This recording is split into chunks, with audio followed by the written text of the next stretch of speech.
Desde el comienzo de la historia de la humanidad, las nuevas ideas se han inspirado en la potente combinación que forman la curiosidad y la observación.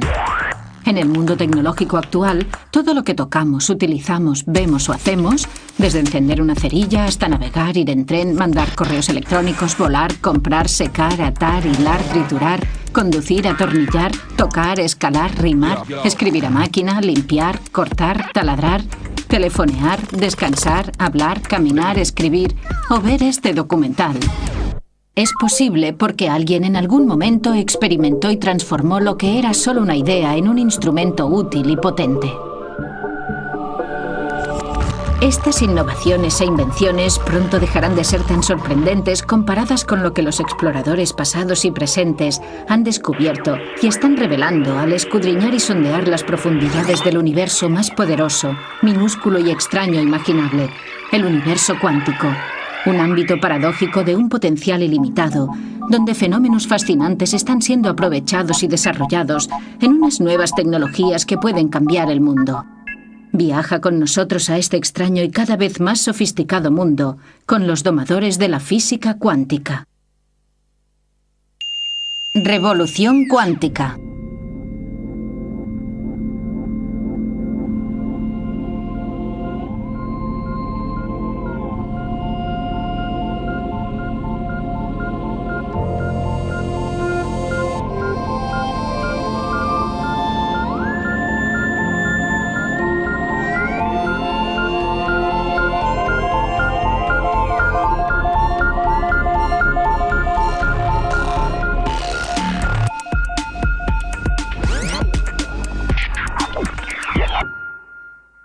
Los primeros indicios que tuvo la humanidad del universo cuántico aparecieron en 1900 con Max Planck, un físico brillante que trataba de averiguar por qué los objetos cambiaban de color al calentarse. Pero esperad un momento. Antes de llegar a la física cuántica, tenemos que saber algo de la física clásica. Primero hubo un señor muy famoso llamado Newton que, con unas pocas ecuaciones matemáticas de primer grado, describió y predijo el movimiento de los planetas. Era una idea muy potente. Isaac Newton comprendió el poder de las matemáticas. Descubrió que no solo se pueden resumir un montón de hechos o de datos en una ecuación de primer grado, sino que además podemos utilizar estas ecuaciones para predecir el futuro. Lo que descubrió es que el mundo es fundamentalmente predecible.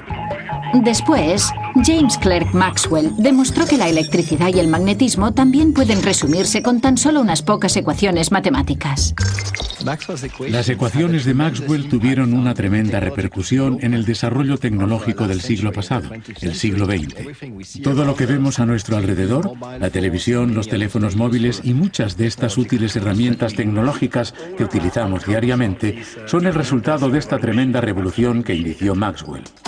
Entre Newton y Maxwell, los científicos pensaban que sabían cómo funcionaba el mundo real. Las cosas orbitaban las unas alrededor de las otras y casi todo lo que se transmitía, incluida la luz, se hacía en forma de ondas como las que se ven cuando las gotas caen sobre el agua. A estas brillantes observaciones las llamaremos el mundo clásico, un mundo donde todo es previsible y resulta familiar, lo que nos lleva de nuevo a Max Planck, que nos introdujo en la era cuántica, la del láser, de los discos compactos, los ordenadores y los dispositivos de comunicación personal. Pero Planck estudiaba algo que queda muy lejos de estos dispositivos futuristas. Lo que él trataba de descifrar era el misterio de por qué los objetos cambian de color al calentarse. Y os preguntaréis, ¿por qué alguien querría estudiar algo tan... A nosotros nos puede resultar algo aburrido, pero para los físicos era muy interesante. Y si Max Planck no hubiera encontrado fascinante este tema aparentemente aburrido, puede que ahora no tuviéramos la física cuántica. Al igual que Isaac Newton había utilizado las leyes de la física clásica para describir el mundo familiar que le rodeaba, Planck también quería utilizar este método para entender por qué los objetos cambiaban de color al calentarse. Pero lo que descubrió fue que las leyes de la física clásica no funcionaban, la respuesta que daban no era válida, de modo que intentó aplicar un método completamente nuevo, un conjunto de hipótesis matemáticas nuevas, y funcionó. Consiguió la respuesta correcta. Pero el problema era que esta nueva hipótesis no se ajustaba a las leyes de la física clásica. Planck había dado una explicación muy precisa, pero que ni él mismo creía. La primera persona que se tomó en serio la idea de Planck fue un joven empleado de la oficina suiza de patentes, Albert Einstein. a quien nadie conocía en aquel momento. Einstein descubrió algo que Max Planck no podía creer, que la luz no es solo una onda continua que a veces se comporta como una partícula. Es lo que los físicos llaman la dualidad onda-partícula. Uno de los mayores logros intelectuales de Albert Einstein, por el que obtuvo un premio Nobel, fue darse cuenta de que la luz actúa como si llegara a fragmentos, a pedazos, a cuantos. Los cuantos de luz se llaman fotones. La sospecha de este hecho surgió anteriormente en la obra de Max Planck, pero para él era solo un artificio matemático.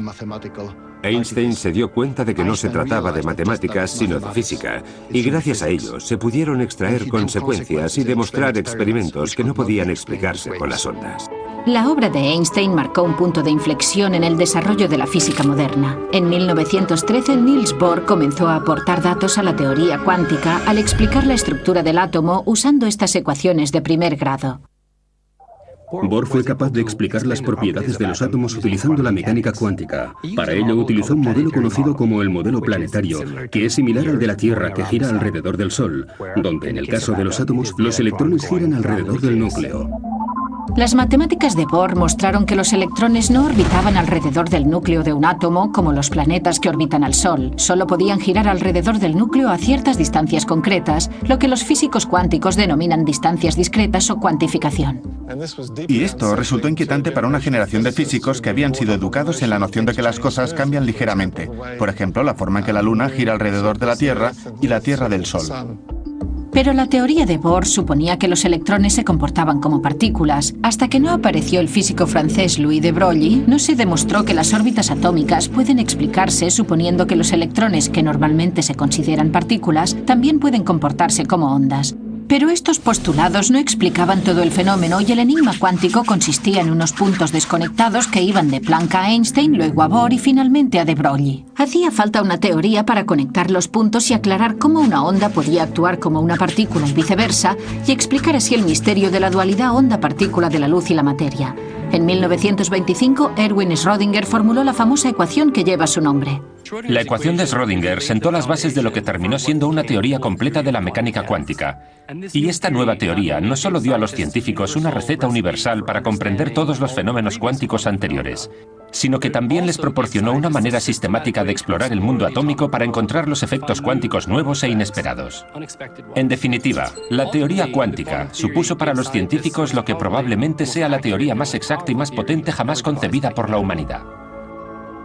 Si bien el descubrimiento de la teoría cuántica fue enormemente útil como herramienta científica e hizo posible muchas de las tecnologías de hoy en día, en realidad planteó más preguntas que respuestas. Muchas de estas preguntas las ilustra el famoso experimento de la doble rendija, que incluso hoy en día les acelera el pulso a los físicos. El experimento de la doble rendija es en realidad una metáfora para explicar la dualidad onda-partícula. En la física clásica tenemos ondas, como las sonoras o las electromagnéticas, y también tenemos partículas como las bolas de billar. Pero a partir de la mecánica cuántica, una partícula como un electrón a veces también puede comportarse como una onda. El experimento de la doble rendija es muy emocionante para los físicos y muy fascinante para todos los interesados por la mecánica cuántica, porque contiene la esencia de la mecánica cuántica.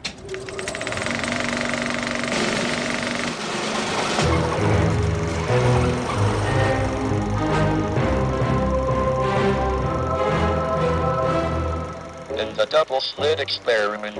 A beam of electrons strikes a baffle with two narrow parallel slits in it, and then a screen.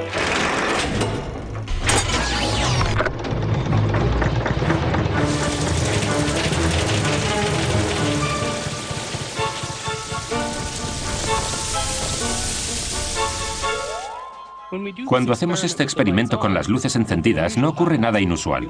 Los electrones forman el mismo patrón en la pantalla que se esperaría de una bolita de papel mascado, de un chicle o incluso de un tomate. Pero cuando apagamos las luces, sucede algo sorprendente.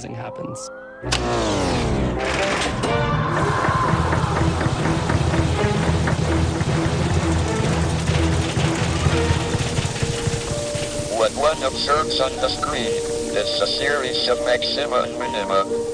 Esta serie de máximos y mínimos se denomina patrón de interferencias. Los máximos son los sitios donde se acumulan los electrones. Los mínimos son los lugares que evitan. El patrón de interferencia es lo que esperaríamos ver al enviar ondas, no partículas, a través de la doble rendija.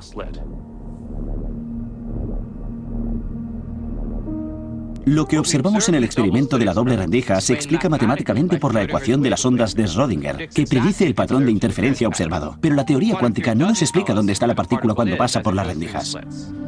The essential difference between classical and quantum physics is that in classical physics one can predict both the positions and the velocities of particles, whereas in quantum theory one can't predict either. ¿Por qué es diferente el patrón de la pantalla según esté la luz encendida o apagada? En la física clásica, estamos acostumbrados al universo que funciona independientemente de que nosotros lo entendamos o no. Podemos observarlo, pero nunca cambia. Funciona según sus propias normas.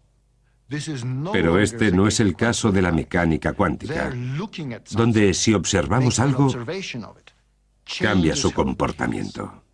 Pero ¿cómo es posible que en el mundo cuántico, solo por medio de la observación, podamos afectar el modo de comportarse de algo? En nuestro día a día, observar solo significa mirar, es una actividad pasiva.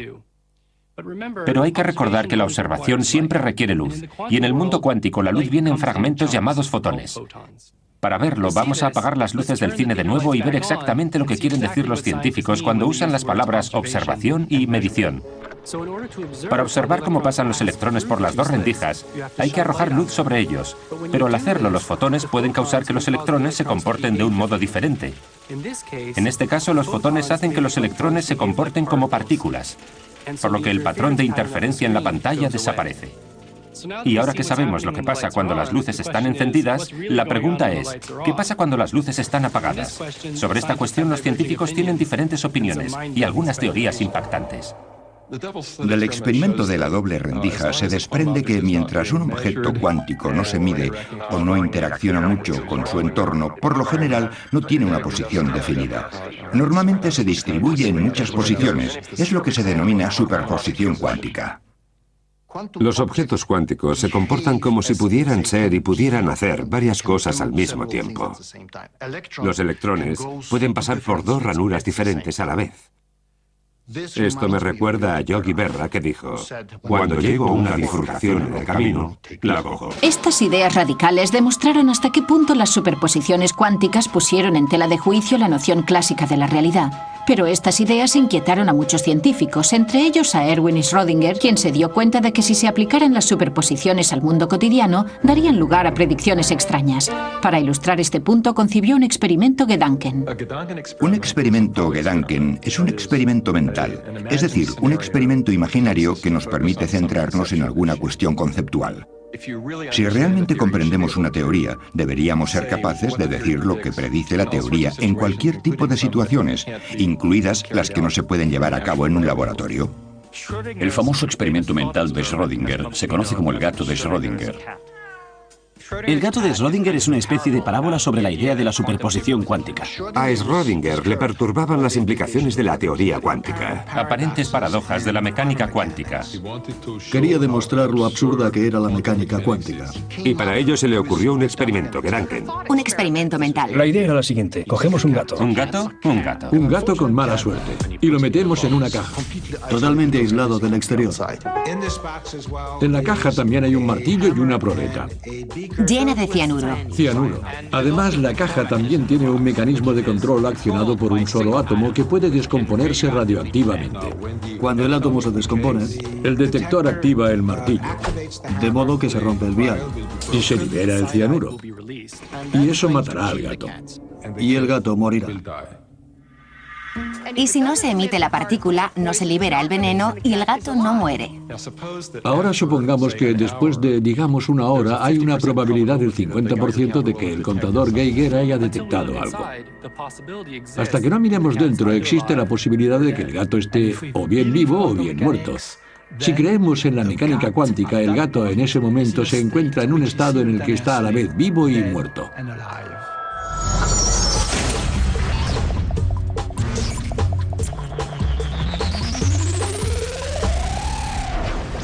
Lo que Schrödinger quería demostrar es que es absurdo pensar que el gato esté al mismo tiempo vivo y muerto solo porque sea descrito por una superposición. Y que del mismo modo debemos reconsiderar la idea de los electrones en superposición. Una de las respuestas que podríamos dar es que nos negamos a responder a la pregunta. Podríamos decir que la teoría cuántica es solo un conjunto de reglas para calcular dónde vamos a detectar la luz, y nada más.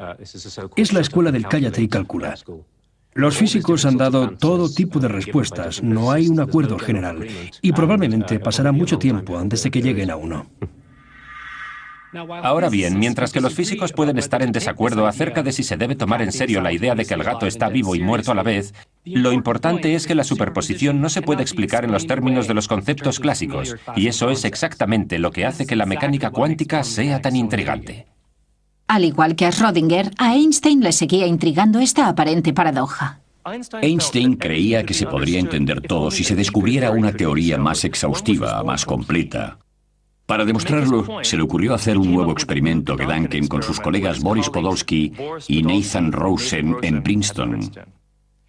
Gracias a él, probaron que ciertas combinaciones o superposiciones de partículas pueden combinarse de un modo extraño y contradictorio que no puede explicarse con la mecánica clásica.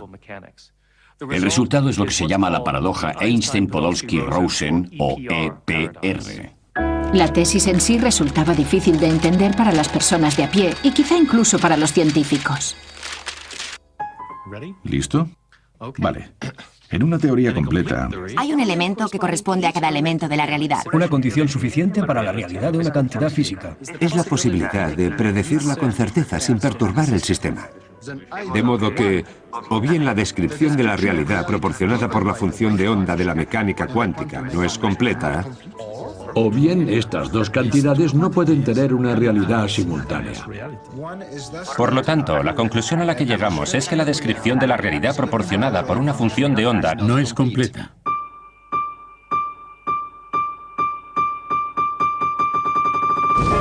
¿Qué significa esta afirmación tan compleja?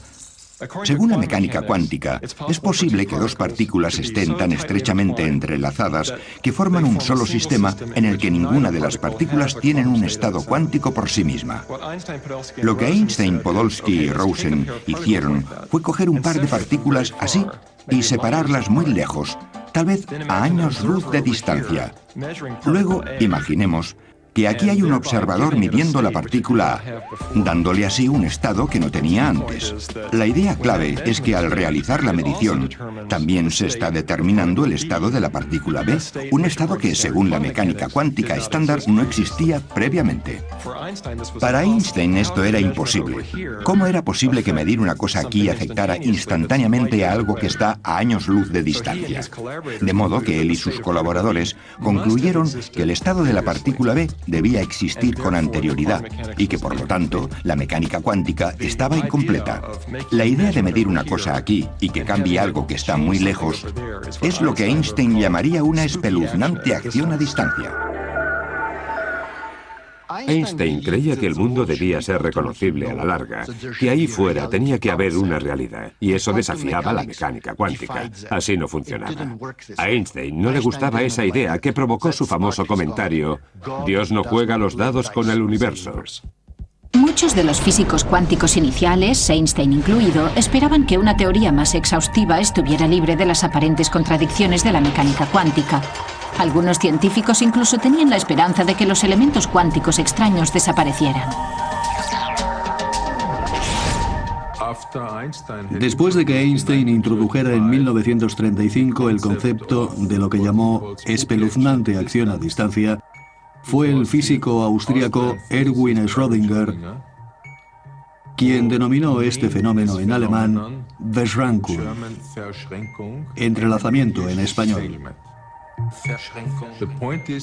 La cuestión es que Verschränkung es la mejor manera de llamarlo. Verschränkung es algo como esto, una conexión muy fuerte y bien definida, mientras que entrelazamiento suena a lazos, a algo no muy bien definido. Imaginémonos dos partículas entrelazadas como si fueran un par de bailarinas. Si las bailarinas no pueden verse o hablarse mientras bailan, es posible, aunque difícil, que vayan totalmente sincronizadas. Pueden hacerlo solo si han ensayado antes y saben cuáles son los movimientos que hay que hacer en cada momento. Einstein esperaba que las propiedades de las partículas entrelazadas se pudiesen describir de la misma manera, que la forma correlativa en la que reaccionaban los dos fotones ante cualquier medida posible se pudiera explicar al considerar que los resultados de la medición estaban predeterminados. Pero se equivocaba. Ahora sabemos que el entrelazamiento es una conexión entre partículas mucho más fuerte de lo que se puede alcanzar en la física clásica. Estas curiosidades cuánticas, de las cuales el entrelazamiento era la más extraña, desconcertaron a los investigadores durante más de un cuarto de siglo. En 1964, el físico irlandés John Bell diseñó un experimento para probar lo que Einstein pensaba que era imposible. La publicación de Einstein-Podolsky-Rosen de 1935 fue ignorada durante los primeros 30 años de su existencia. Entonces llegó John Bell y demostró que el entrelazamiento no se podía explicar con una teoría básica y sencilla. Esto dio lugar a experimentos fundamentales en los que se intentaba averiguar si la naturaleza estaba realmente loca, si realmente era tan extraña. La publicación de la teoría de John Bell sobre el entrelazamiento coincidió con el desarrollo del láser que posibilitó estos experimentos. Cuando leí el artículo de John Bell, descubrí lo que era el entrelazamiento y me pareció absolutamente fascinante. Para mí fue toda una revelación, algo así como amor a primera vista. El artículo explicaba que el gran debate entre Einstein y Bohr sobre la base de la mecánica cuántica se podría resolver por medio de un experimento. Yo era el experimentador y quería participar en la solución de ese debate. El experimento se basa en producir pares de fotones que volarán en dirección opuesta y luego, cuando estén a 12 metros de distancia el uno del otro, medirlos exactamente en el mismo instante. Y la idea es que las dos mediciones separadas por 12 metros deben ser independientes del concepto de relatividad. Con eso quiero decir que lo que mido por un lado no debería poder influir en el resultado de la medición en el otro lado. Ese es el punto esencial. La relatividad espacial nos dice que nada puede viajar más rápido que la luz, lo que significa que lo que hago aquí no tiene tiempo para llegar hacia el otro extremo del experimento. Y para eso era necesario que yo pudiera cambiar la orientación de los polarizadores en pocos nanosegundos. Conseguir hacerlo era crucial para el experimento. Y lo que hice fue medir la polarización de cada fotón. Los fotones se pueden polarizar vertical, horizontalmente o en diagonal a 45 grados. Pero la pareja de fotones entrelazados con resonancia paramagnética electrónica están polarizados al mismo tiempo vertical y horizontalmente. Es algo muy extraño. Tan extraño como el gato de Schrödinger, que está vivo y muerto. Y ahora la pregunta es, ¿cuál es el resultado de las mediciones? El resultado que obtuve fue lo que predecía la mecánica cuántica, que es que cualquiera que sea la dirección de la medición de un lado, si optamos por medir en la misma dirección en el otro lado, descubrimos que los dos fotones se alinean en la misma dirección. Esto significa que los resultados de las mediciones están estrechamente correlacionados, más que cualquier correlación concebible en la física clásica. Significa que cuando los dos fotones están colocados a 12 metros de distancia, continúan comportándose como un solo objeto. Einstein pensaba que eso no era posible porque significaría que hay una especie de espeluznante acción a distancia entre los dos objetos. Pero si queremos comprender el resultado del experimento, tiene que entrar en juego la espeluznante acción a distancia. Einstein never really understood the fundamental difference between classical and quantum theory. That is why he found it so difficult to accept things like the uncertainty principle. But quantum theory agrees with observation. God really does play dice with the universe. Antes de que llegaran John Bell primero y Alain Aspect después, lo único que podíamos hacer era discutir sobre la rareza de la mecánica cuántica. La ecuación de Schrödinger nos dice que un gato puede estar tanto vivo como muerto, y nadie sabe lo que eso significa, simplemente es extraño. Y estos argumentos se prolongaron durante décadas. Lo que hizo John Bell fue añadir algo de matemáticas y algunas cantidades al fenómeno cuántico, y lo que hizo Alain Aspect fue verificar esas mediciones en el laboratorio. Así pues, entre John Bell y Alain Aspect fuimos capaces de medir el extraño fenómeno de la mecánica cuántica. Los experimentos de Alain Aspect establecían que esos efectos cuánticos eran reales, aunque no quedaba claro cómo encontrarles el sentido con nuestro modo habitual de pensar. Lo que es más notable es que estos experimentos llevaron a una generación de científicos a preguntarse cómo pueden sernos de utilidad estas extrañas características cuánticas. La mecánica cuántica nos da una descripción increíblemente precisa de la conducta de la luz y de la materia.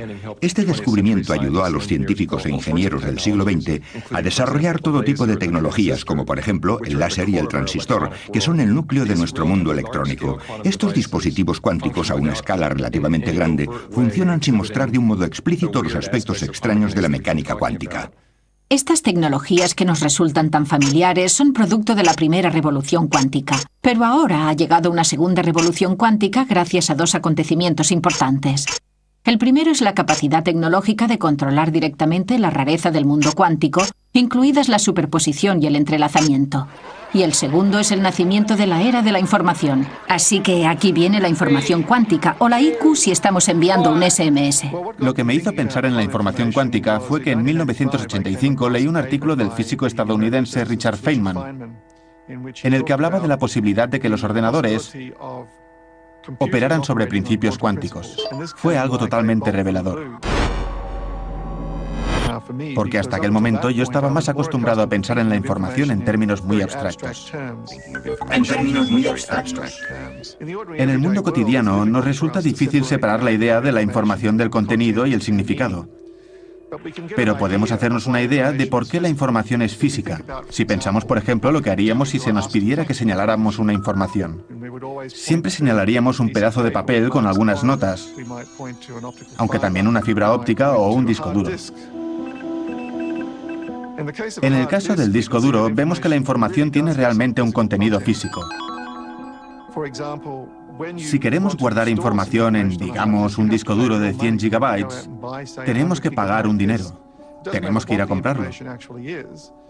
El hecho de que haya una cantidad física por la cual pagas un dinero nos dice que en realidad la información es física. Por ejemplo, yo estoy hablando con vosotros ahora y la información se transmite mediante el sonido. Podría escribir una carta y la información se almacena en forma de tinta y de marcas sobre el papel. Una vez entendemos que la información es física, empezamos a preguntarnos si las leyes de la física limitan el modo en el que se procesa la información. O en el caso de la física cuántica nos proporciona un mecanismo completamente nuevo para procesar y comunicar la información. Información. Esto es la información y su uso adecuado puede traer una nueva dignidad a la humanidad. Ahora estaréis pensando, ¿información clásica? ¿Información cuántica? ¿Hay alguna diferencia? Sí que la hay, y todo empieza con el humilde bit. El bit es la unidad básica de la información clásica, que se encapsula en un sistema físico que puede tener dos estados, ya sea encendido o apagado, cargado o descargado, que está aquí o allí, o en términos matemáticos, un 0 o un 1. En el mundo cuántico, tenemos bits cuánticos o qubits, y estos qubits pueden estar superpuestos y estar en 0 y en 1 al mismo tiempo. Es la capacidad de manipular el mundo a ese nivel de fenómeno cuántico de las superposiciones cuánticas, lo que nos permite realizar tareas computacionales en la mecánica cuántica que son imposibles o por lo menos muy difíciles por medio de ordenadores convencionales. Nuestras tecnologías se están acercando ya a los límites de la información cuántica, y los transistores se están acercando al tamaño de un bit cuántico o qubit. Esto es lo que llamamos la ley de Moore, en honor al fundador de Intel, que predijo hace 20 años que esto ocurriría. Y de hecho, en el transcurso de los próximos 20 años, se espera que los transistores, que son el corazón de nuestros dispositivos informáticos, alcancen el tamaño de un solo átomo. La segunda revolución cuántica consiste hoy en día en ser capaces de manipular sistemas cuánticos individuales, moléculas individuales, átomos individuales o, en mi caso, fotones individuales. Hasta ahora, después de la primera revolución cuántica, hemos sido capaces de manipular conjuntos. Por ejemplo, un láser produce miles de millones de fotones, no fotones individuales, sino miles de millones. Y hoy, el hecho de que se puedan manipular y dominar cuantos individuales, como los llamamos, abre toda una nueva era de desarrollo tecnológico. Uno de los primeros logros de esta segunda revolución cuántica es la capacidad de los físicos de construir herramientas increíblemente precisas como un reloj atómico, el dispositivo para medir el tiempo más preciso del mundo. Actualmente, la precisión de los relojes atómicos es tal que si fabricáramos un reloj y lo dejáramos funcionando durante 60 millones de años, no perdería más de un segundo. Y resulta que la precisión y el control cuántico que podemos conseguir con los átomos que utilizamos para los relojes atómicos es también la base de los qubits. Si podemos controlar qubits individuales, tendremos un reloj impresionante. Si además los juntamos y controlamos las interacciones de cientos de ellos a la vez, no solo tenemos un reloj cuántico mayor, sino que además creamos un ordenador cuántico, posiblemente la invención más importante de nuestro tiempo. La informática cuántica puede considerarse una revolución en la teoría de la informática. Nosotros creemos que los ordenadores cuánticos podrán realizar ciertas tareas exponencialmente más rápido que los ordenadores clásicos. ¿Y por qué? Existe una tesis fundamental en la informática llamada la tesis de Church-Turing, que dice que todos los ordenadores normales clásicos son esencialmente equivalentes. No es que trabajen exactamente a la misma velocidad, pero sí que actúan siguiendo las mismas normas. Se comportan de manera similar. Si intentamos realizar alguna tarea con, por ejemplo, un portátil, y luego intentamos hacer lo mismo con otro ordenador, se comportan más o menos igual. La computación cuántica es completamente diferente. No funciona igual. Quantum computers are based on the fact that the quantum state of a computer memory contains much more information than its classical description.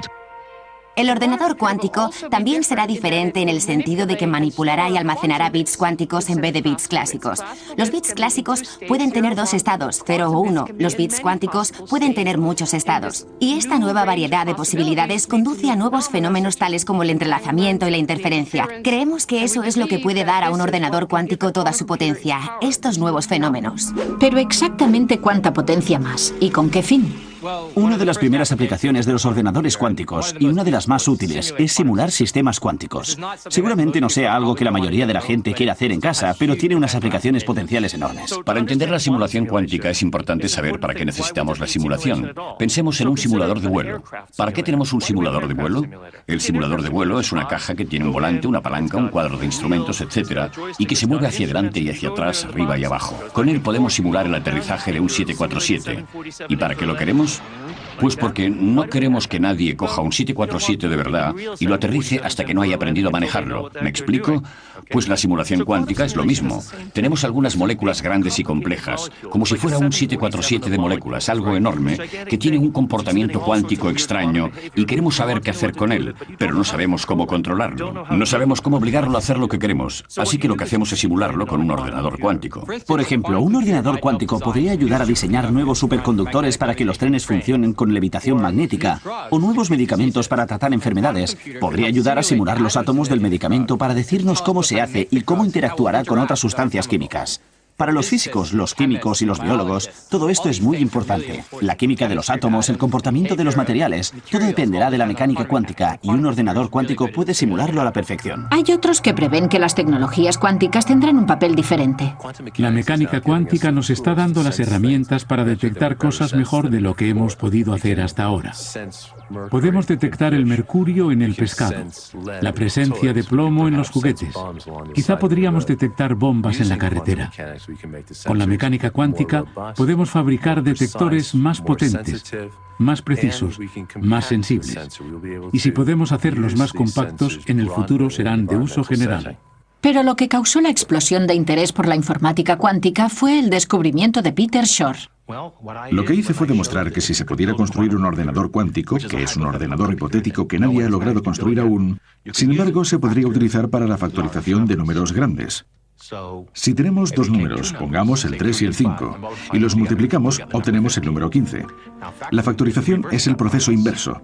Empezamos con el número 15 y queremos descomponerlo y decir que es, por ejemplo, 3 veces 5. Con el 15 es muy fácil.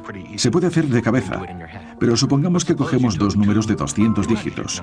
Con mucha paciencia y un papel y un boli, podríamos multiplicarlos para conseguir un número de 400 dígitos, aunque los ordenadores lo hacen en un santiamén. Pero si cogiéramos el número de 400 dígitos y tuviéramos que encontrar los dos números de 200 dígitos que se han tenido que multiplicar para obtenerlo, no creo que pudiéramos hacerlo. Ni siquiera puede hacerlo el ordenador más potente del mundo. Es un problema imposible de resolver. El problema de la factorización se utiliza para codificar la mayoría de los mensajes secretos importantes que se envían hoy en día. Funciona de la siguiente manera. Cuando compramos algo a través de Internet, nuestro ordenador multiplica dos números de 200 dígitos para conseguir el número de 400 dígitos. De modo que si sabemos ese número de 400 dígitos, podemos codificar lo que queramos. Pero para decodificarlo, necesitamos saber los dos números de 200 dígitos y nadie puede extraerlos del número de 400 dígitos porque el problema de la factorización es casi imposible de resolver. El descubrimiento de Shor fue muy inquietante, porque básicamente lo que venía a decir era, dame un ordenador cuántico y podré craquear el método más común y más importante de codificar información secreta. Los gobiernos se toman la creación de un ordenador cuántico muy en serio.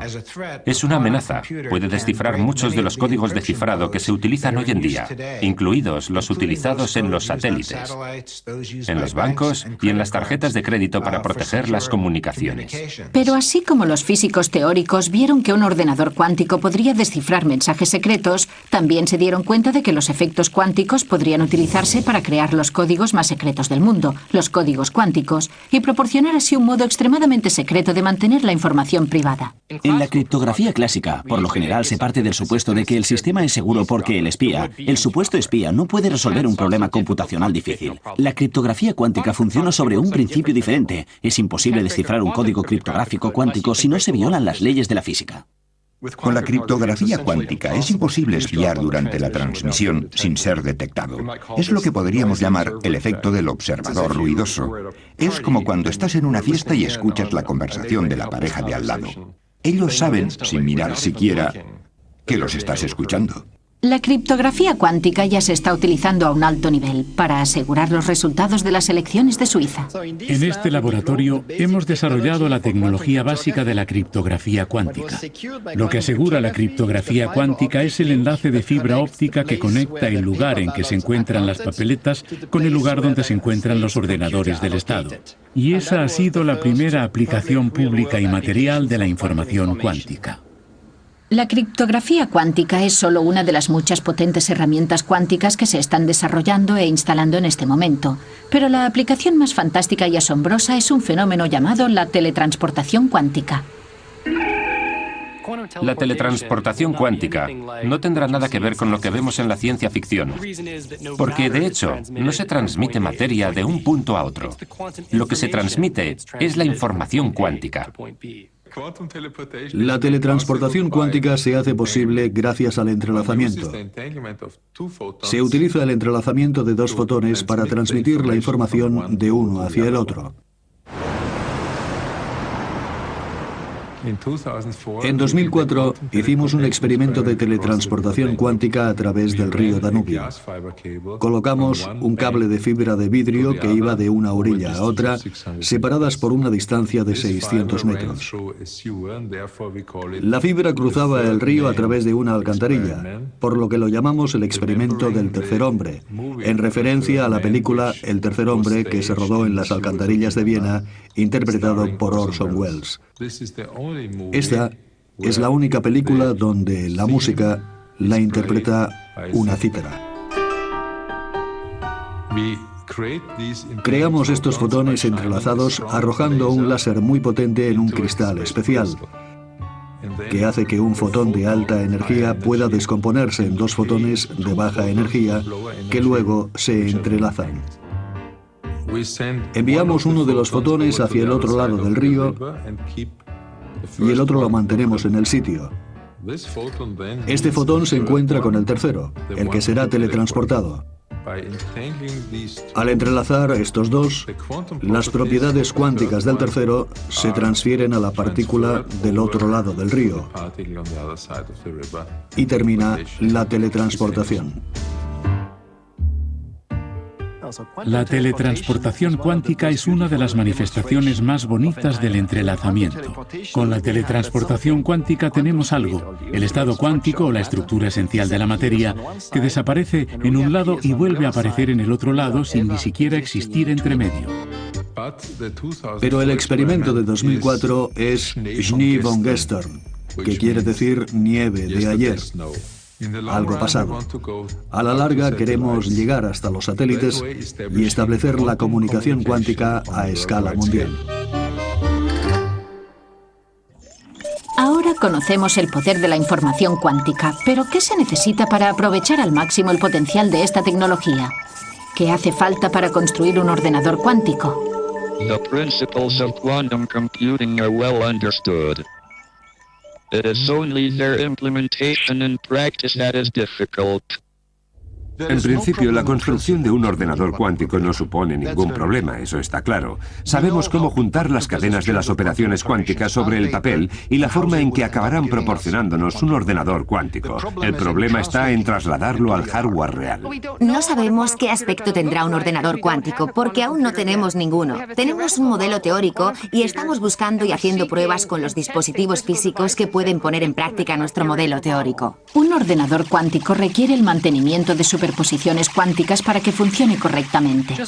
Al igual que en el experimento de la doble rendija, donde la superposición y el patrón de interferencia resultante en la pantalla se perdían si el electrón se observaba o se medía de alguna manera, el ordenador cuántico deriva su potencia especial del mantenimiento a gran escala de todas las superposiciones de los qubits. Esto significa mantener el ordenador cuántico muy bien aislado de su entorno y protegido de interacciones no deseadas hasta la finalización del cálculo, y eso es algo muy difícil de hacer. La principal dificultad de construir un ordenador cuántico es mantener su estado cuántico, y eso significa mantenerlo completamente aislado. Los sistemas cuánticos tienen una característica enojosa, y es que cuando difunden la información sobre ellos mismos, dejan de ser cuánticos. Por eso, el aislamiento es uno de los problemas clave en la construcción de ordenadores cuánticos. Los objetos cuánticos o físicos grandes se componen de miles de millones de partículas. Cada una de estas partículas es una partícula cuántica, pero cuando se juntan un gran número de partículas, cada una de estas partículas interactúa con el entorno. En los sistemas cuánticos, el entorno se refiere a todas las cosas que rodean el sistema de partículas cuánticas, como el polvo o los campos magnéticos, la radiación, cualquier cosa que pueda provocar un comportamiento no deseado en el sistema que se está tratando de controlar. Los estados de superposición son muy difíciles de conservar. En el laboratorio del Dr. Wineland, los qubits se almacenan en una trampa de iones. La analogía de la trampa de iones con la canica en el cuenco es la siguiente. Imaginemos que la canica es el átomo y el cuenco es la trampa, la forma de sujetar los átomos. Y una cosa que podemos hacer es poner la canica en una órbita circular alrededor del centro del cuenco.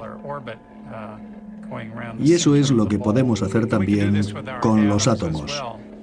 En el caso de la canica y el cuenco, la canica estará unas veces a la izquierda y otras a la derecha. Pero lo extraño de los sistemas cuánticos, que nos permite hacer qubits, es que podemos poner el átomo en un estado de superposición en el cuenco, en la trampa, de modo que no esté unas veces a la izquierda y otras a la derecha, sino que esté al mismo tiempo a la izquierda y a la derecha. La analogía con el gato de Schrödinger es que podemos crear situaciones en las que tenemos una superposición de todos los átomos apuntando en una dirección y en la dirección contraria al mismo tiempo. ¿Y qué aspecto tendría un ordenador cuántico? Detrás de mí se ve un prototipo de un ordenador cuántico.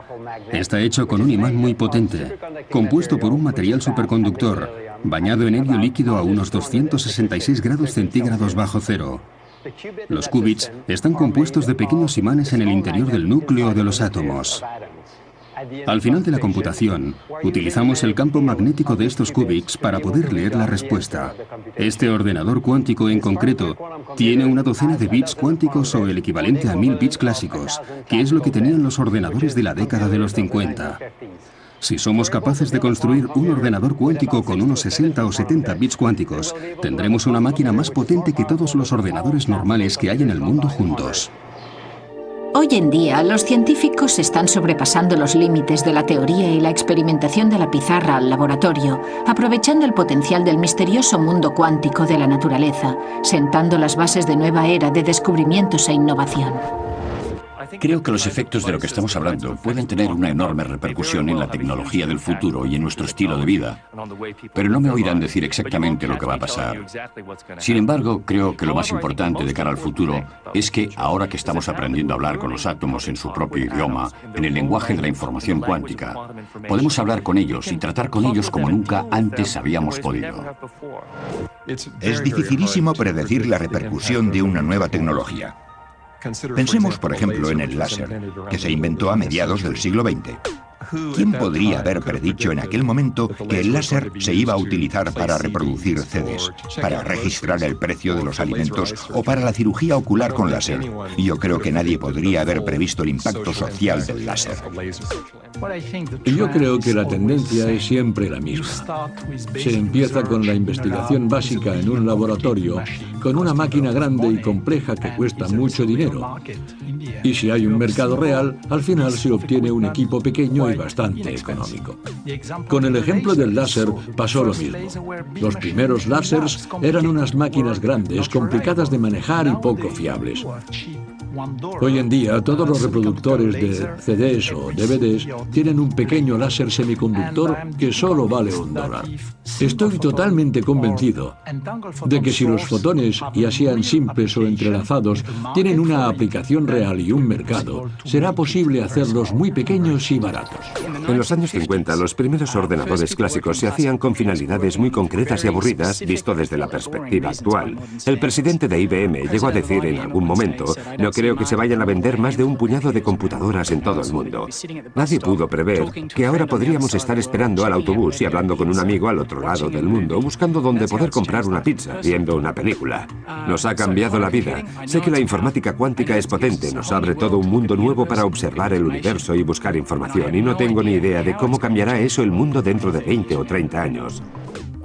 Una oportunidad maravillosa de transformar la manera de funcionar la sociedad es utilizar líneas de transmisión superconductoras como eje para la transmisión de energía. Si podemos utilizar este efecto mecánico cuántico, que se puede utilizar, está comprobado, si podemos utilizarlo a gran escala para transmitir energía a través del continente, podríamos tener fuentes de energía renovable más eficaces, fáciles de diseñar y transmitir la energía allí donde se necesite. Espero que esto suceda pronto. De hecho, podría ocurrir muy pronto. Es verdad que la mecánica cuántica es muy extraña, pero también lo era la capacidad de volar de los humanos antes de que descubriéramos cómo construir aviones y cohetes para contrarrestar los efectos de la gravedad. Ahora estamos despegando hacia el futuro de la cuántica. Si entendemos cómo se comportan los átomos y las partículas elementales al nivel más íntimo y hablamos su mismo idioma, podremos domar esos cuantos salvajes. Podremos colaborar con ellos para construir nuevas formas de procesar la información, nuevas formas de informática y de comunicación que transformarán nuestras vidas de una manera radical. Esta manera de ver el mundo, de comprenderlo a la escala de la información cuántica, tiene el potencial de transformar cualquier tecnología que poseamos.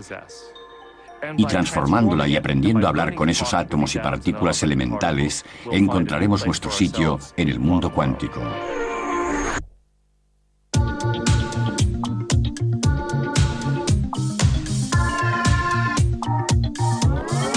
Quantum theory, quantum theory.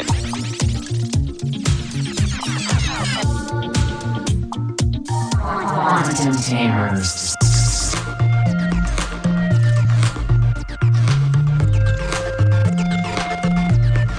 potential is huge.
The essential difference between classical and quantum physics is that in classical physics one can predict both the positions and the velocities of particles, whereas in quantum theory one can't predict either.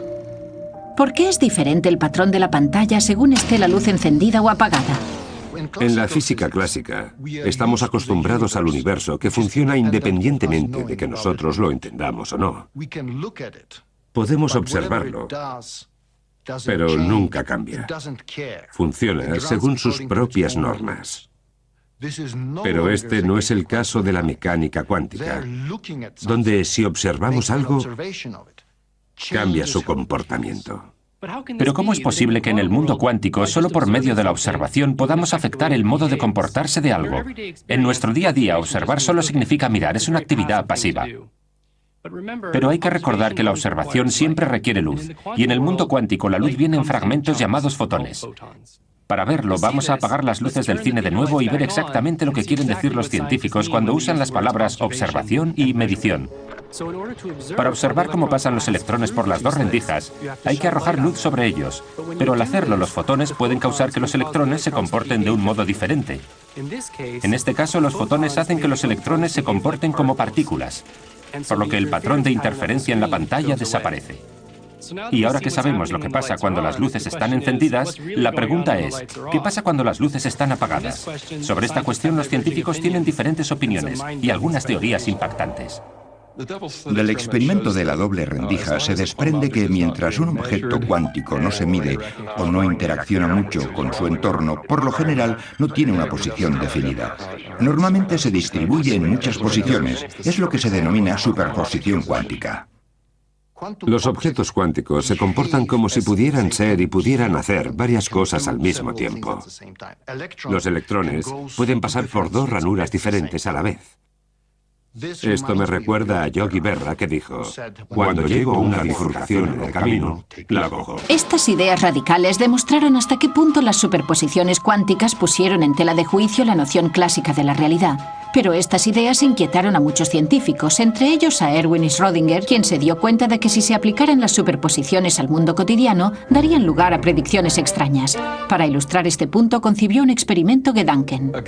Un experimento Gedanken es un experimento mental, es decir, un experimento imaginario que nos permite centrarnos en alguna cuestión conceptual. Si realmente comprendemos una teoría, deberíamos ser capaces de decir lo que predice la teoría en cualquier tipo de situaciones, incluidas las que no se pueden llevar a cabo en un laboratorio.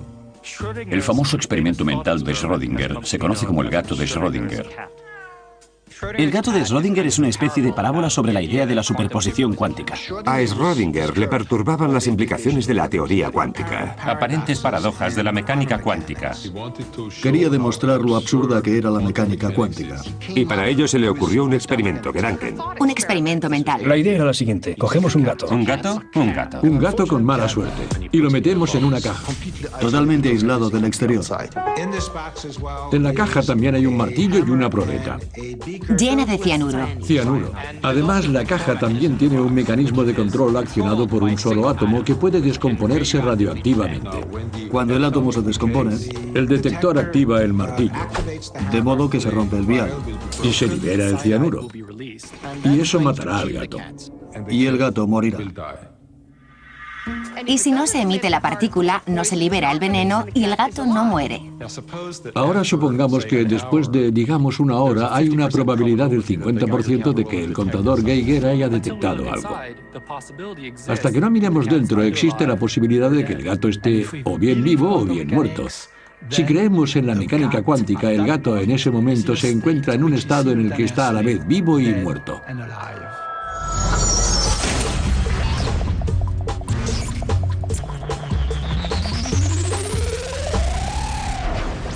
Lo que Schrödinger quería demostrar es que es absurdo pensar que el gato esté al mismo tiempo vivo y muerto solo porque sea descrito por una superposición. Y que del mismo modo debemos reconsiderar la idea de los electrones en superposición. Una de las respuestas que podríamos dar es que nos negamos a responder a la pregunta. Podríamos decir que la teoría cuántica es solo un conjunto de reglas para calcular dónde vamos a detectar la luz, y nada más. Es la escuela del cállate y calcula. Los físicos han dado todo tipo de respuestas, no hay un acuerdo general, y probablemente pasará mucho tiempo antes de que lleguen a uno. Ahora bien, mientras que los físicos pueden estar en desacuerdo acerca de si se debe tomar en serio la idea de que los físicos llaman la dualidad onda-partícula. Uno de los mayores logros intelectuales de Albert Einstein, por el que obtuvo un premio Nobel, fue darse cuenta de que la luz actúa como si llegara a fragmentos, a pedazos, a cuantos. Los cuantos de luz se llaman fotones. La sospecha de este hecho surgió anteriormente en la obra de Max Planck, pero para él era solo un artificio matemático. Einstein se dio cuenta de que no se trataba de matemáticas, sino de física, y gracias a ello se pudieron extraer consecuencias y demostrar experimentos que no podían explicarse con las ondas. La obra de Einstein marcó un punto de inflexión en el desarrollo de la física moderna. En 1913, Niels Bohr comenzó a aportar datos a la teoría cuántica al explicar la estructura del átomo usando estas ecuaciones de primer grado. Bohr fue capaz de explicar las propiedades de los átomos utilizando la mecánica cuántica. Para ello utilizó un modelo conocido como el modelo planetario, que es similar al de la Tierra, que gira alrededor del Sol, donde en el caso de los átomos, los electrones giran alrededor del núcleo. Las matemáticas de Bohr mostraron que los electrones no orbitaban alrededor del núcleo de un átomo como los planetas que orbitan al Sol. Solo podían girar alrededor del núcleo a ciertas distancias concretas, lo que los físicos cuánticos denominan distancias discretas o cuantificación. Y esto resultó inquietante para una generación de físicos que habían sido educados en la noción de que las cosas cambian ligeramente. Por ejemplo, la forma en que la Luna gira alrededor de la Tierra y la Tierra del Sol. Pero la teoría de Bohr suponía que los electrones se comportaban como partículas. Hasta que no apareció el físico francés Louis de Broglie, no se demostró que las órbitas atómicas pueden explicarse suponiendo que los electrones, que normalmente se consideran partículas, también pueden comportarse como ondas. Pero estos postulados no explicaban todo el fenómeno y el enigma cuántico consistía en unos puntos desconectados que iban de Planck a Einstein, luego a Bohr y finalmente a de Broglie. Hacía falta una teoría para conectar los puntos y aclarar cómo una onda podía actuar como una partícula y viceversa, y explicar así el misterio de la dualidad onda-partícula de la luz y la materia. En 1925, Erwin Schrödinger formuló la famosa ecuación que lleva su nombre. La ecuación de Schrödinger sentó las bases de lo que terminó siendo una teoría completa de la mecánica cuántica. Y esta nueva teoría no solo dio a los científicos una receta universal para comprender todos los fenómenos cuánticos anteriores, sino que también les proporcionó una manera sistemática de explorar el mundo atómico para encontrar los efectos cuánticos nuevos e inesperados. En definitiva, la teoría cuántica supuso para los científicos lo que probablemente sea la teoría más exacta y más potente jamás concebida por la humanidad. Si bien el descubrimiento de la teoría cuántica fue enormemente útil como herramienta científica e hizo posible muchas de las tecnologías de hoy en día, en realidad planteó más preguntas que respuestas. Muchas de estas preguntas las ilustra el famoso experimento de la doble rendija, que incluso hoy en día les acelera el pulso a los físicos. El experimento de la doble rendija es en realidad una metáfora para explicar la dualidad onda-partícula. En la física clásica tenemos ondas, como las sonoras o las electromagnéticas, y también tenemos partículas como las bolas de billar. Pero a partir de la mecánica cuántica, una partícula como un electrón a veces también puede comportarse como una onda. El experimento de la doble rendija es muy emocionante para los físicos y muy fascinante para todos los interesados por la mecánica cuántica, porque contiene la esencia de la mecánica cuántica.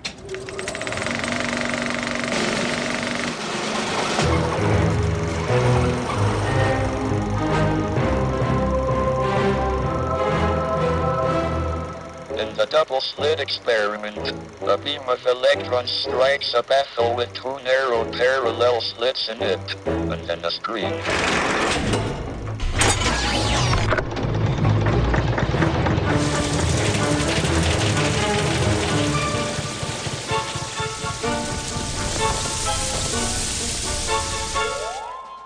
Cuando hacemos este experimento con las luces encendidas, no ocurre nada inusual. Los electrones forman el mismo patrón en la pantalla que se esperaría de una bolita de papel mascado, de un chicle o incluso de un tomate. Pero cuando apagamos las luces, sucede algo sorprendente.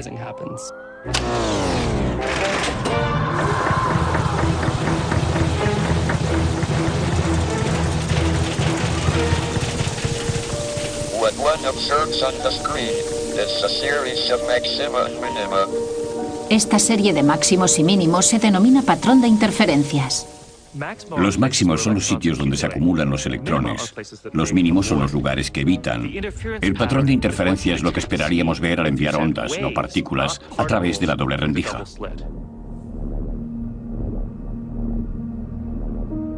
Lo que observamos en el experimento de la doble rendija se explica matemáticamente por la ecuación de las ondas de Schrödinger, que predice el patrón de interferencia observado. Pero la teoría cuántica no nos explica dónde está la partícula cuando pasa por la rendija. El gato está vivo y muerto a la vez.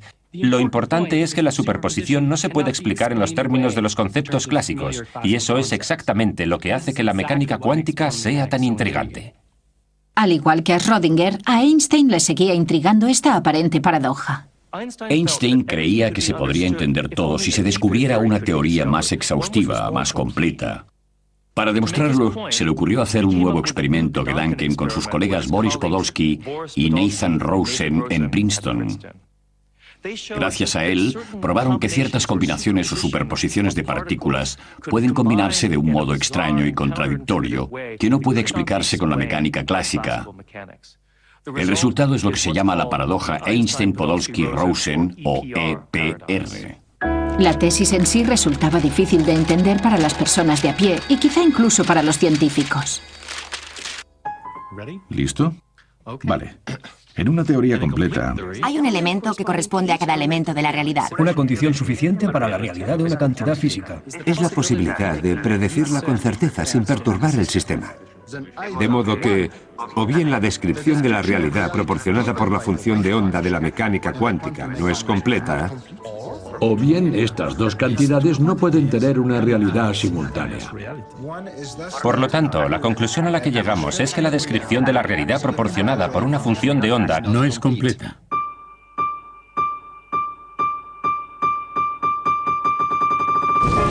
¿Qué significa esta afirmación tan compleja?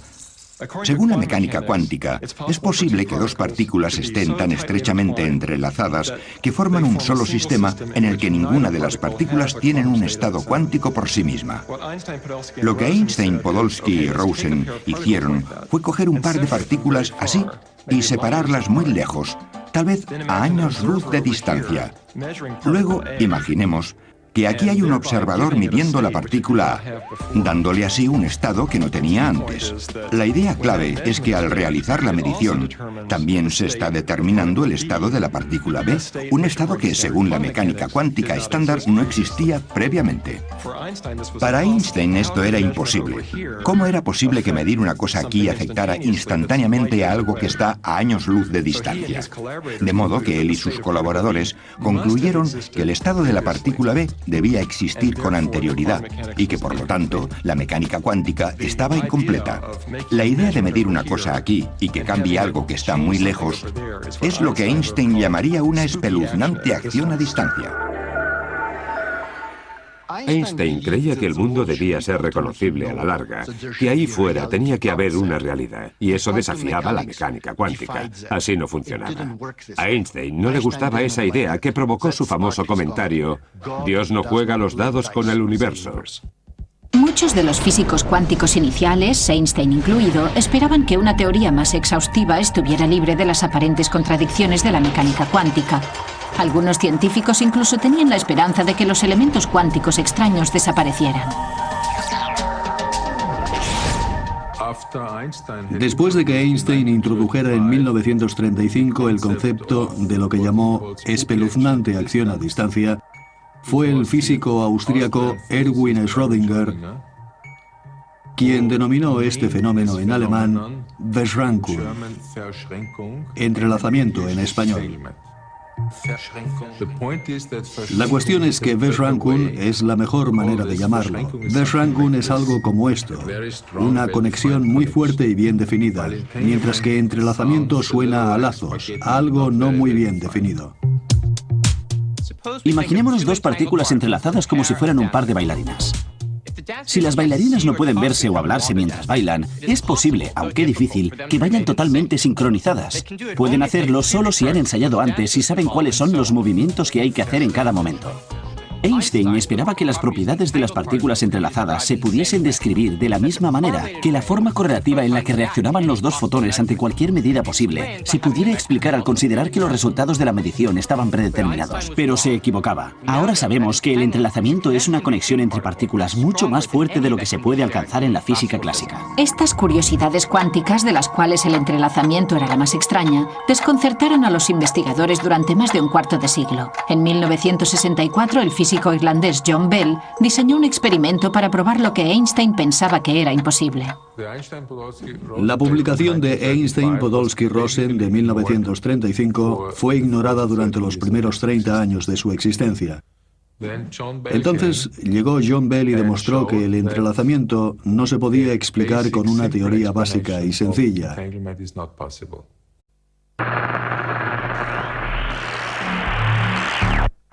Desde el comienzo de la historia de la humanidad, las nuevas ideas se han inspirado en la potente combinación que forman la curiosidad y la observación.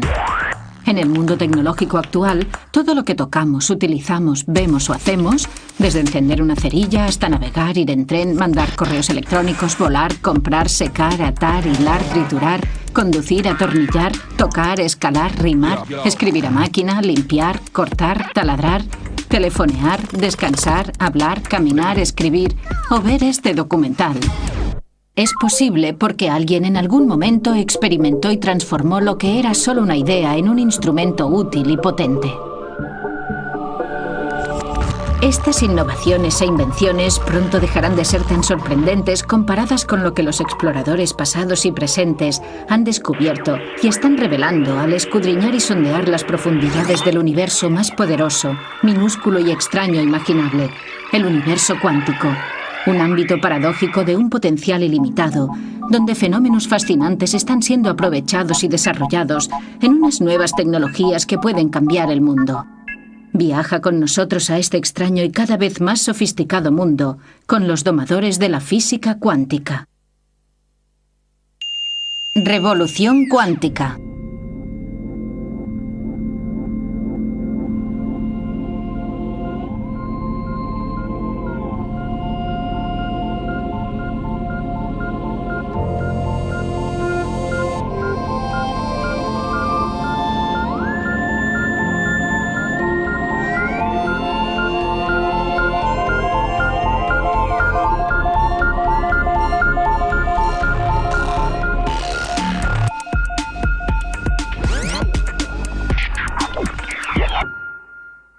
Los primeros indicios que tuvo la humanidad del universo cuántico aparecieron en 1900 con Max Planck, un físico brillante que trataba de averiguar por qué los objetos cambiaban de color al calentarse.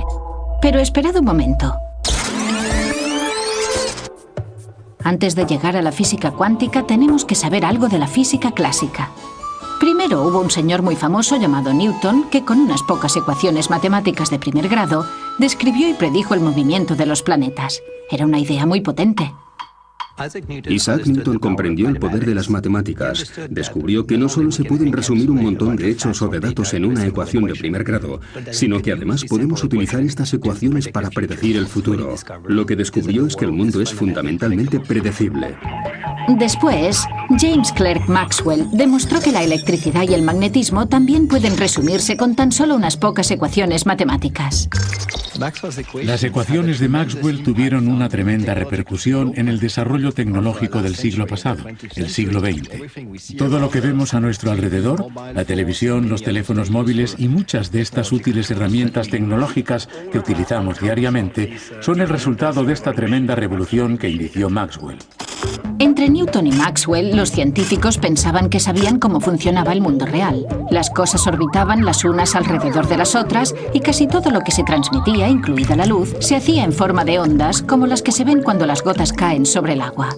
A estas brillantes observaciones las llamaremos el mundo clásico, un mundo donde todo es previsible y resulta familiar. Lo que nos lleva de nuevo a Max Planck, que nos introdujo en la era cuántica, la del láser, de los discos compactos, los ordenadores y los dispositivos de comunicación personal. Pero Planck estudiaba algo que queda muy lejos de estos dispositivos futuristas. Lo que él trataba de descifrar era el misterio de por qué los objetos cambian de color al calentarse. Y os preguntaréis, ¿por qué alguien querría estudiar algo tan... A nosotros nos puede resultar algo aburrido, pero para los físicos era muy interesante. Y si Max Planck no hubiera encontrado fascinante este tema aparentemente aburrido, puede que ahora no tuviéramos la física cuántica. Al igual que Isaac Newton había utilizado las leyes de la física clásica para describir el mundo familiar que le rodeaba, Planck también quería utilizar este método para entender por qué los objetos cambiaban de color al calentarse. Pero lo que descubrió fue que las leyes de la física clásica no funcionaban, la respuesta que daban no era válida, de modo que intentó aplicar un método completamente nuevo, un conjunto de hipótesis matemáticas nuevas, y funcionó, consiguió la respuesta correcta. Pero el problema era que esta nueva hipótesis no se ajustaba a las leyes de la física clásica. Planck había dado una explicación muy precisa, pero que ni él mismo creía. La primera persona que se tomó en serio la idea de Planck fue un joven empleado de la oficina suiza de patentes, Albert Einstein, a quien nadie conocía en aquel momento. Einstein descubrió algo que Max Planck no podía creer, que la luz no es solo una onda continua que a veces se comporta como una partícula. Es lo que los... Esto dio lugar a experimentos fundamentales en los que se intentaba averiguar si la naturaleza estaba realmente loca, si realmente era tan extraña.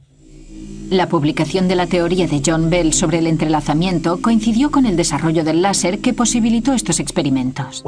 Cuando leí el artículo de John Bell, descubrí lo que era el entrelazamiento y me pareció absolutamente fascinante.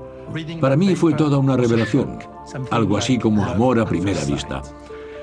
El artículo explicaba que el gran debate entre Einstein y Bohr sobre la base de la mecánica cuántica se podría resolver por medio de un experimento. Yo era el experimentador y quería participar en la solución de ese debate. El experimento se basa en producir pares de fotones que volarán en dirección opuesta y luego, cuando estén a 12 metros de distancia el uno del otro, medirlos exactamente en el mismo instante. Y la idea es que las dos mediciones separadas por 12 metros deben ser independientes del concepto de relatividad. Con eso quiero decir que lo que mido por un lado no debería poder influir en el resultado de la medición en el otro lado. Ese es el punto esencial. La relatividad espacial nos dice que nada puede viajar más rápido que la luz, lo que significa que lo que hago aquí no tiene tiempo para llegar hacia el otro extremo del experimento. Y para eso era necesario que yo pudiera cambiar la orientación de los polarizadores en pocos nanosegundos. Conseguir hacerlo era crucial para el experimento. Y lo que hice fue medir la polarización de cada fotón.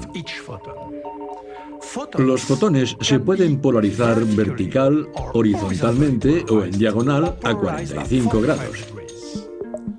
Pero la pareja de fotones entrelazados con resonancia paramagnética electrónica están polarizados al mismo tiempo vertical y horizontalmente. Es algo muy extraño. Tan extraño como el gato de Schrödinger, que está vivo y muerto. Y ahora la pregunta es, ¿cuál es el resultado de las mediciones? El resultado que obtuve fue lo que predecía la mecánica cuántica, que es que cualquiera que sea la dirección de la medición de un lado, si optamos por medir en la misma dirección en el otro lado, descubrimos que los dos fotones se alinean en la misma dirección. Esto significa que los resultados de las mediciones están estrechamente correlacionados, más que cualquier correlación concebible en la física clásica. Significa que cuando los dos fotones están colocados a 12 metros de distancia, continúan comportándose como un solo objeto. Einstein pensaba que eso no era posible porque significaría que hay una especie de espeluznante acción a distancia entre los dos objetos. Pero si queremos comprender el resultado del experimento, tiene que entrar en juego la espeluznante acción a distancia. Einstein never really understood the fundamental difference between classical and quantum theory. That is why he found it so difficult to accept things like the uncertainty principle. But quantum theory agrees with observation. God really does play dice with the universe. Antes de que llegaran John Bell primero y Alain Aspect después, lo único que podíamos hacer era discutir sobre la rareza de la mecánica cuántica. La ecuación de Schrödinger nos dice que un gato puede estar tanto vivo como muerto, y nadie sabe lo que eso significa, simplemente es extraño. Y estos argumentos se prolongaron durante décadas. Lo que hizo John Bell fue añadir algo de matemáticas y algunas cantidades al fenómeno cuántico, y lo que hizo Alain Aspect fue verificar esas mediciones en el laboratorio. Así pues, entre John Bell y Alain Aspect fuimos capaces de medir el extraño fenómeno de la mecánica cuántica. Los experimentos de Alain Aspect establecían que esos efectos cuánticos eran reales, aunque no quedaba claro cómo encontrarles el sentido con nuestro modo habitual de pensar. Lo que es más notable es que estos experimentos llevaron a una generación de científicos a preguntarse cómo pueden sernos de utilidad estas extrañas características cuánticas. La mecánica cuántica nos da una descripción increíblemente precisa de la conducta de la luz y de la materia. Este descubrimiento ayudó a los científicos e ingenieros del siglo XX a desarrollar todo tipo de tecnologías, como por ejemplo el láser y el transistor, que son el núcleo de nuestro mundo electrónico. Estos dispositivos cuánticos a una escala relativa